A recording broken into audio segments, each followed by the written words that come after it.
being Laity Sunday, Ruth has been asked to give a few words. Okay, here I am.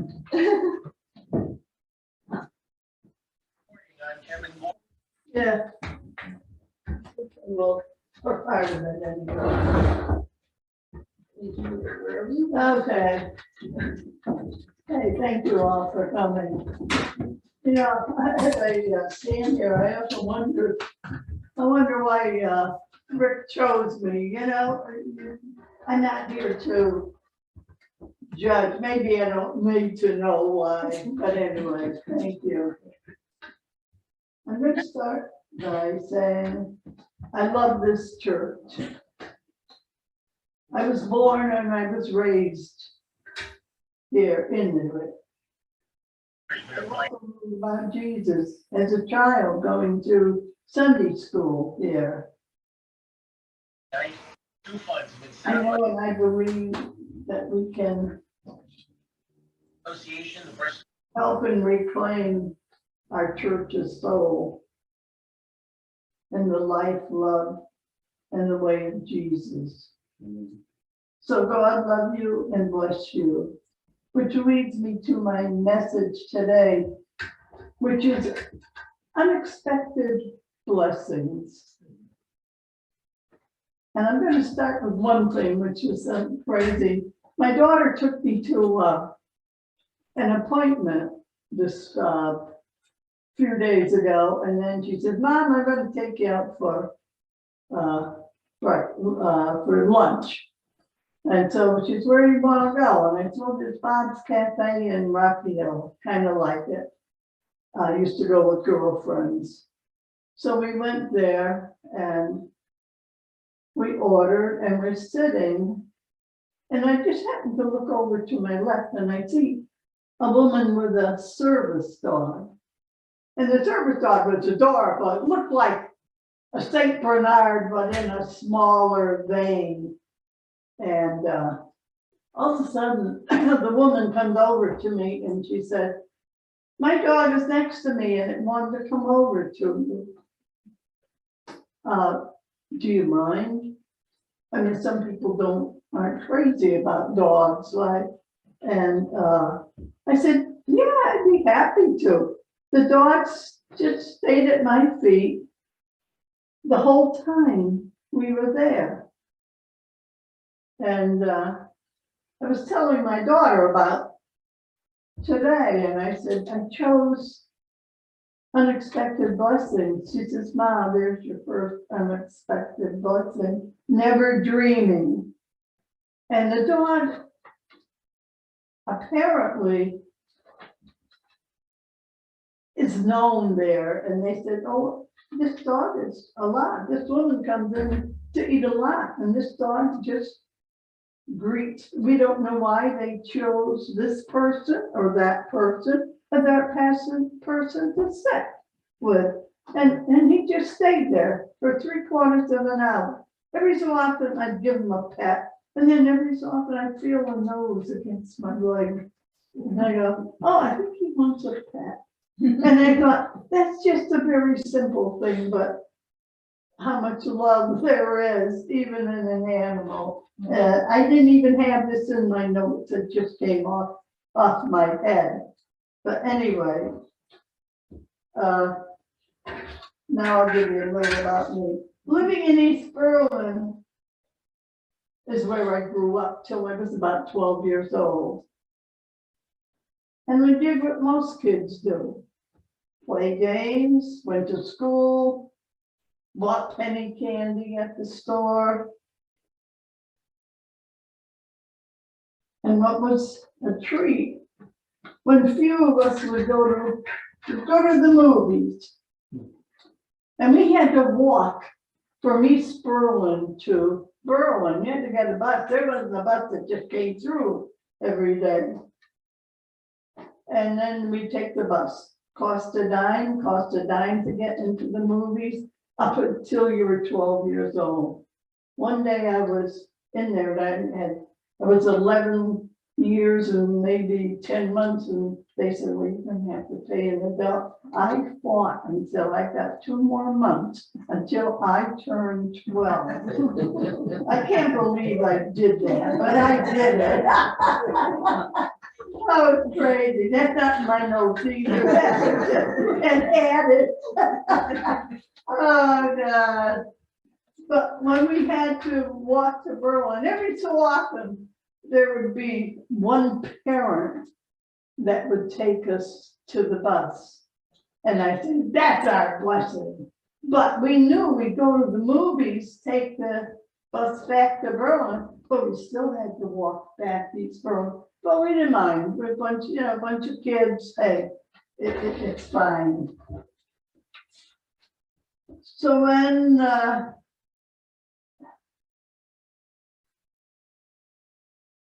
in 1938, and it was about after the hurricane, we moved to Berlin. Now, Berlin isn't that far, it's only a couple miles, but, and lived in a home there for a while. And the funny part, the first thing that hit me was I realized that the bus that we took to New Britain, as kids from East Berlin, oh my God, it backed into the street where we lived. And we were only the third house on the street. So we had it made. You could be in the house until the bus came. And then my first thought was, oh, those poor kids from East Berlin, they still gotta walk. And I'm blessed I got the bus right in. And that's the first thing, the first day we moved there. And I thought, oh, what the heck was in our minds that we think of these crazy things? But anyway, I was 12 years old, knew a lot. I didn't go to Sunday school really after we moved to Berlin. And I thought, gosh, I'm not going to really learn anything after that. Little did I realize my mother had us reading the Bible, my sister and I. And I remember reading, and one day I said, Ma, I don't know if I'm going to read some more. And she said, well, what's the problem? I said, well, I'm at the part where this beget that one, and that one beget that one, and that one beget that one. And it seemed to go on page after page after page. And it never occurred to me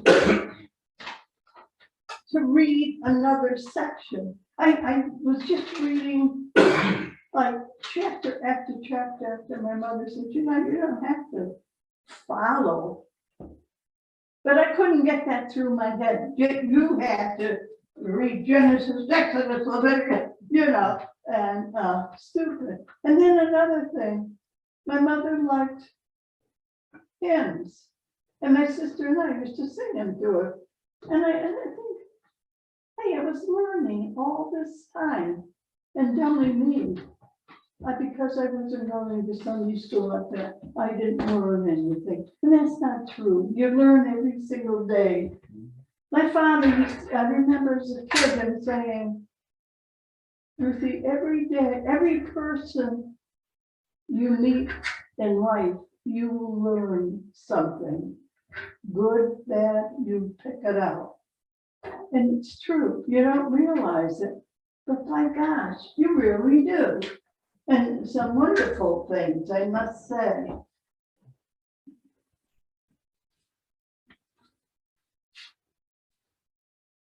How wrong I was. God was working with me all along, the way I was so blessed. Joy is found really at the low places and in small things, like a smile on a kid's face. I don't know why, but it brings joy, like the dog that's sat at my feet. Or when we share bread with a neighbor. we understand the meaning of life. When we wonder at the mystery of the universe, when we look at a flower, we are blessed. And I'm going to stop that. That's really the sermon. But this is one thing I want to share with you, which I will probably never quite understand, but accept it with joy. It was after an ice storm, and it was in the mid-70s, and it was a tragic, well, all ice storms are tragic, but this one went on for almost a week. The kids didn't go to school all that week. And near the end of the week, it must have been lessening a little bit because I could hear the cars starting to go. And every so often you'd hear a clunk. Ice would fall off the wires or it would fall off the trees. And by maybe Saturday, woke up that day and the sun was gorgeous. It was a beautiful day. But the roads were fine, we could not travel. But now the trees, the ice is still on it and it sparkles and glows. And my kid says, "Hey, Mom, can we go to the mall?" And I thought, hey, maybe it would be a good idea. Meriden Square had just opened. It was only a matter of a few days. And I thought, oh, the kids have been in all week. Maybe it would be good. We're going down Chamberlain Highway, and I'm about a mile from the mall. And I will never understand this feeling. At that moment, I'm traveling in my car with a lot of kids, and all of a sudden, this feeling came over me. True, I couldn't make that up. I felt like I was in the Garden of Eden. And at that moment, as I thought it's so hard for me to explain, I felt that God took me and hugged me. And my thought was, I don't want to leave, and I never want to leave this place. It's something I couldn't explain, and why it was so strong and so profound. I'm still driving the car. It was only seconds. It had to be seconds. But what was that power? And you know, at that moment, there was never any feeling that there isn't a God. You knew that if I could only say to somebody, yeah, there's a God, they care for us. Do we really want it? And to this day, even as I tell you, and you know what's interesting? This is the first time I ever told anybody. Never told anybody before. But it was so profound, and it was so honest, and it was the most beautiful feeling in this whole wide world, to think I wanted to be there forever. And I got a bunch of kids in the car, blah, blah, blah, blah, blah. And I go to the mall, and it's like it's like if I didn't have the kids in the car, I think I would have pulled off the side of the road and just let my body absorb this. But if I had, I'd get, hey, Ma, let's go to the mall. I could hear them say it. And I had to share this with you because it's something that I couldn't explain. To this day, I can't explain it. But it was so real, and so loving, and I would like to say to you, there is a loving God, and He loves each one of us. If it could hit me, it could hit you. And I think it taught me love and whatnot. And as I stand here, I'm looking at all of you and I'm thinking, I love each one of you for whatever you offer. Kathy, you do so much. We don't even realize. You keep track of everything. It's like, if something, I think of something, I automatically call her. It's like, oh, why do we put so much on her? And she doesn't complain. She just does it. Oh God. And her husband, oh my God. I mean, I've been places and he walks me. He just shows up. And how do you think about all the grass he cut and all the snow he dug? And then he seemed to go into church and it seemed to me he checked everything. And even when we meet here, if it's warm in the summer, the fan comes in. If it's cold, the heat comes in. And when we would have coffee at church, we'd all take off and leave these two with the mess. And we just take it for granted. Yeah. And you know who I really get a kick out of is Doreen. Doreen has a touch. She could just put your arm on your shoulder and you feel the love. Don't you think so? She just talked. Doesn't she exude? I care for you. Yeah. And her husband, I thought, what a beautiful job he did for the Ukraine service. Amen. And you realize the intelligence and how easily he did it. And I love to watch it because I think he and Doreen have quite a love affair. It just, to me, exudes. It really does. And I think, Deb, you have added a lot over the years. Worked in suppers, you read scripture, your husband, oh, what he has done. Thank God he walks me to my car. Oh, Yes. yes, that's the, oh my God, she showed me. Michelle, she's had it rough. Okay, thanks. She even was good to me when I was sick, made me food. Things that they never tell you. And I think of Steve, who has somehow or other, God has spoken to him again, and how he sees life and the turmoil he has lived with so many years. Plus, I don't know how he could hit his foot with an axe, but that's something else.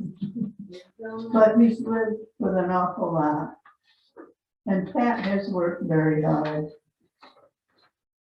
Well, when it comes to Berlin Fair, when it comes to sharing his goodies with us at coffee hour. And he has a charming way where he can greet people. I don't know if it's because he's a pilot or what, I really don't know. And then our pastor, what she's had to put up with so many things that don't work out. And her husband, oh, the hug, I'll take 1,000,000 of them. And I thank you for everything you've done for us. And thank you for letting me speak today. Thank you. Thank you.